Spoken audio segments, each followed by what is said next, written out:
it just proves how beholden McCarthy is to the far-right dregs of his caucus, that as payback, he's now blocking Congressman Schiff and Swalwell. But to be clear, it's also retribution on behalf of McCarthy's other boss, Donald Trump. McCarthy claims Schiff lied about knowing the whistleblower who triggered Trump's first impeachment, even though a source familiar with the whistleblower told Reuters the whistleblower had not met or spoken with Congressman Schiff. And everything in the whistleblower's complaint was ultimately corroborated in the investigation. As for Swalwell, McCarthy has latched onto a right-wing football, a 2020 Axios story about a suspected Chinese spy who had fundraised for him and several other candidates as a bundler in 2014. Swalwell cut off ties after being alerted by federal investigators.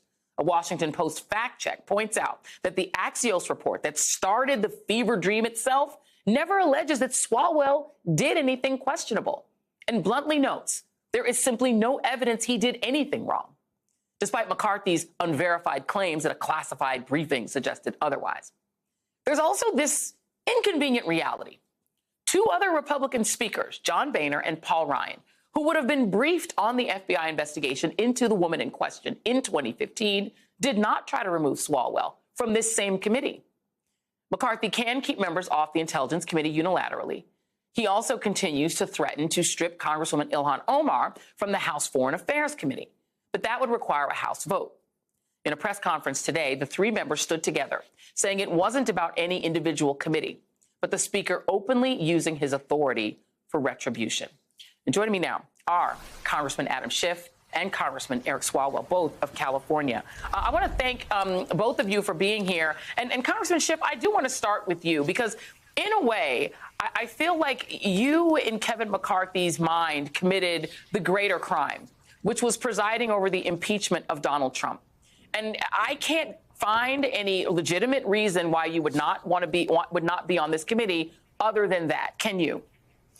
No, I can't. I think this is an effort by McCarthy to please the boss down in Mar-a-Lago, to excite the right-wing base, and to deliver payback to Marjorie Taylor Greene, who he is now fully indebted to for his speakership. But, quite separate apart for what he's doing to me or to Eric, it does damage to the Intelligence Committee to use it as a political plaything the way that McCarthy is. The establishment of this new select committee on the supposed weaponization of the federal government, which will receive intelligence briefings, is also going to breed distrust in the intelligence community for Congress, which means that policymakers are not going to get the information they should to protect the country because McCarthy is playing these games to cater to the most extreme elements of his base. And Congressman Swalwell, I mean, you posted a video. It's actually, kind of humorously done, but I think it actually makes a quite serious point about the threats that we know that Christopher Wray, the FBI director, has said are the greatest threats and that we need more intelligence on. I'm just going to play a little bit of that video now. Sure. Were you arrested trying to overthrow the government on January 6th? Are you facing sleepless nights worried the rule of law will catch up to you? The lawyers at Insurrection LLC are standing by to take your call. We will fight for your right to commit treason without accountability. At Insurrection LLC, we understand it's your right to obstruct justice and plot sedition. And for a limited time only, if you call Insurrection LLC in the next 15 minutes, we'll include a free gas stove. And it's a funny video. It's fun to watch, but I think it makes a point that's actually quite serious and quite frightening.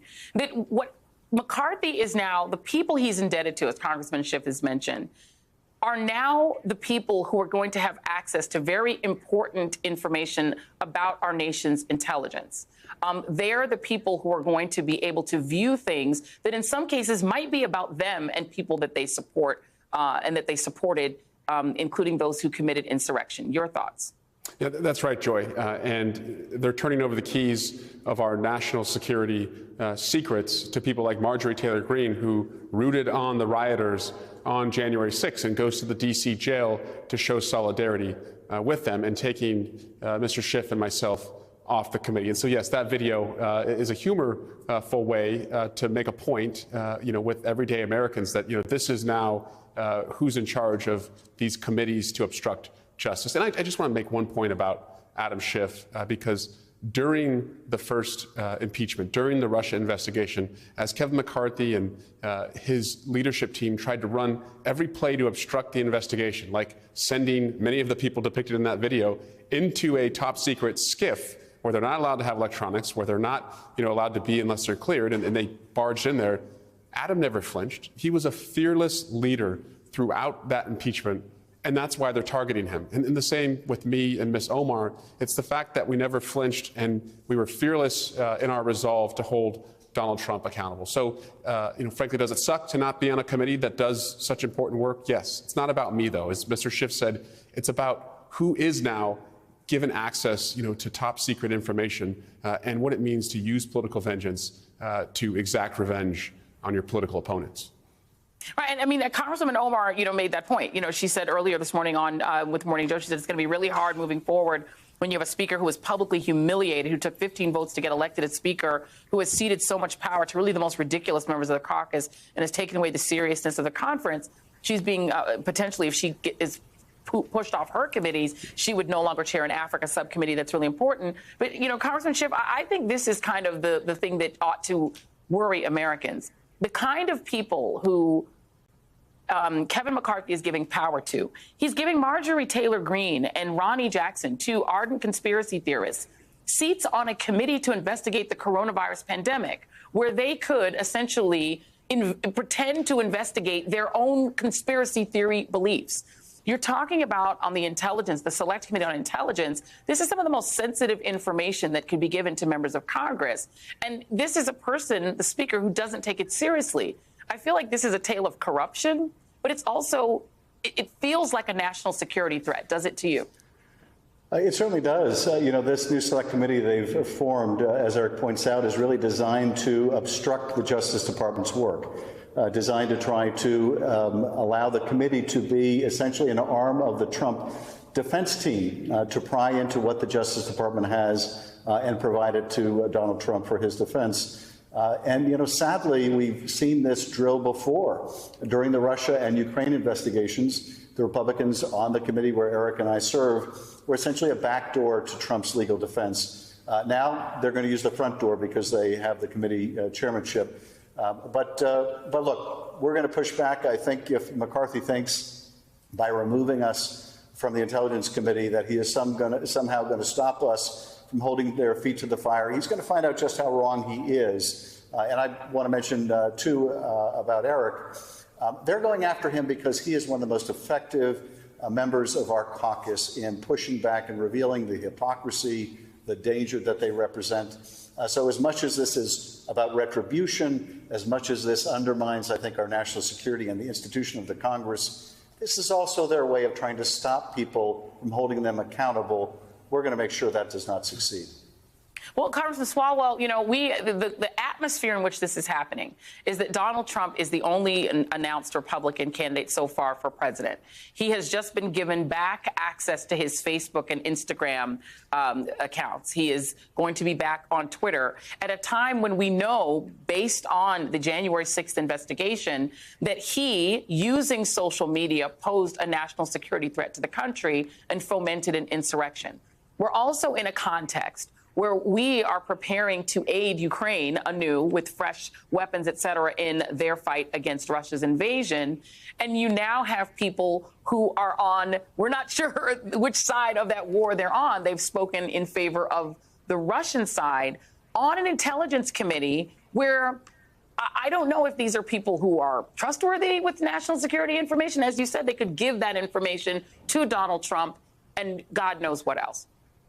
And Joy, if you recall, during the Russia investigation, there were individuals a part of our investigation and the impeachment investigation who were sending packages to Chairman Nunes from Russia. So that was pointed out during the impeachment proceedings. And so, yes, we are concerned that, there is a sympathy for or a desire to, do Putin's bidding instead of America's. And you see more and more people in their conference voting against Ukraine funding or support for Ukraine. And I think that's a part of this corrupt bargain, is that, Kevin McCarthy has agreed to defund the troops by $75 billion because many on his side asked for that. He's also going to have a tough time putting together 218 votes to keep Ukraine in their fight for freedom, which is our fight for freedom. And to your other point, on Donald Trump going back on Facebook, Adam Schiff has, led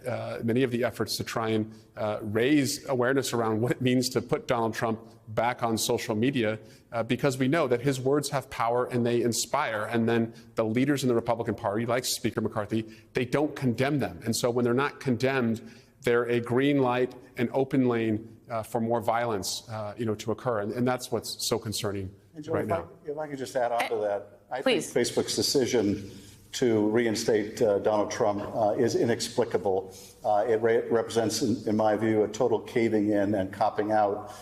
The only motive I can see is a profit motive here. If you look at what Donald Trump has been posting on his own social media platform, all of that violates Facebook's policies. He's continuing to give aid and comfort to those who committed acts of insurrection. He's continuing to spread the big lie. And the idea that somehow he would not do that on Facebook when he's doing it on his own platform, to me, is a tragic decision by a company that is putting its profit above the public interest.